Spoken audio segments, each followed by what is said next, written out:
India Pakistan സംഘർഷാവസ്ഥയുടെ പശ്ചാത്തലത്തിൽ രാജ്യമെങ്ങും അതീവ ജാഗ്രതയിലാണ്. ഈ ഒരു പശ്ചാത്തലത്തിൽ കേരളത്തിലെ കര, നാവിക, വ്യോമ, തീര സംരക്ഷണ സേനകളെല്ലാം അതീവ ജാഗ്രത പുലർത്തുന്നുണ്ട്. VSSC, വിഴിഞ്ഞം തുറമുഖം, വിമാനത്താവളങ്ങൾ, ഡാമുകൾ, കൊച്ചി എന്നിവയുൾപ്പെടെയുള്ള കേരളത്തിലെ തന്ത്രപ്രധാന കേന്ദ്രങ്ങളിൽ സുരക്ഷ വർദ്ധിപ്പിച്ചു.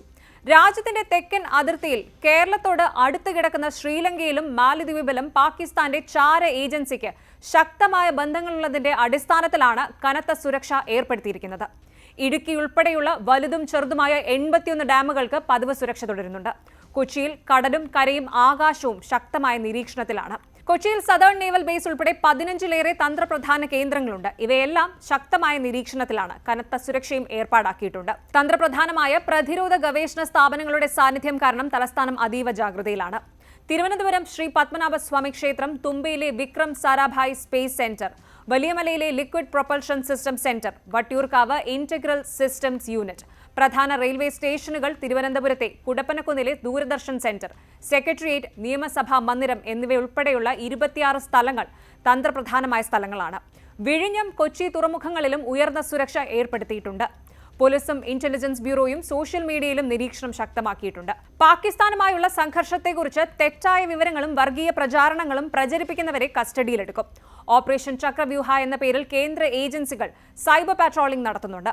അൽ-ഖ്വയ്ദ, ഇന്ത്യൻ മുജാഹിദീൻ, ലഷ്കർ-ഇ-തോയ്ബ ഭീകരരെ കേരളത്തിൽ നിന്ന് അറസ്റ്റ് ചെയ്തതിന്റെ ചരിത്രം കണക്കിലെടുത്ത് ആഭ്യന്തര സുരക്ഷാ വകുപ്പും അതീവ ജാഗ്രതയിലാണ്. കേരളം ആശങ്ക ജനിപ്പിക്കുന്നതിന്റെ ചില സുപ്രധാന കാര്യങ്ങൾ ഇനി പറയുന്നതാണ്. 1. കണ്ണൂരിൽ നിന്നുള്ള 50ഓളം പേരുൾപ്പെടെ 100-ലധികം മലയാളികൾ IS-ൽ ചേർന്നത്. 2. കാബൂളിലെ സിഖ് ഗുരുദ്വാരയ്ക്ക് നേരെയുണ്ടായ ആക്രമണത്തിന് പിന്നിൽ തൃക്കരിപ്പൂർ സ്വദേശിയായ മുഹമ്മദ് മുസീനാണ്. 3. 21 മലയാളികൾ IS-ൽ ചേരാൻ അഫ്ഗാനിസ്ഥാനിലേക്ക് പോയി. അവരിൽ പകുതിയോളം പേരും കൊല്ലപ്പെട്ടു. 4. പേൽഗാം ഭീകരാക്രമണത്തിന്റെ സൂത്രധാരൻ ഷെയ്ഖ് സജാദ് ഗുൽ കേരളത്തിൽ ലാബ് ടെക്നീഷ്യൻ കോഴ്സ് ചെയ്തിരുന്നതായി റിപ്പോർട്ടുണ്ട്. 5.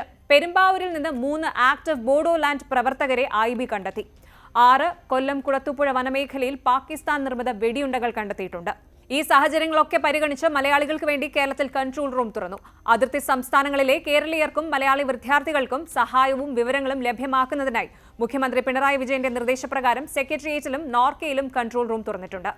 നിലവിൽ ആശങ്കപ്പെടേണ്ട സാഹചര്യം ഇല്ല.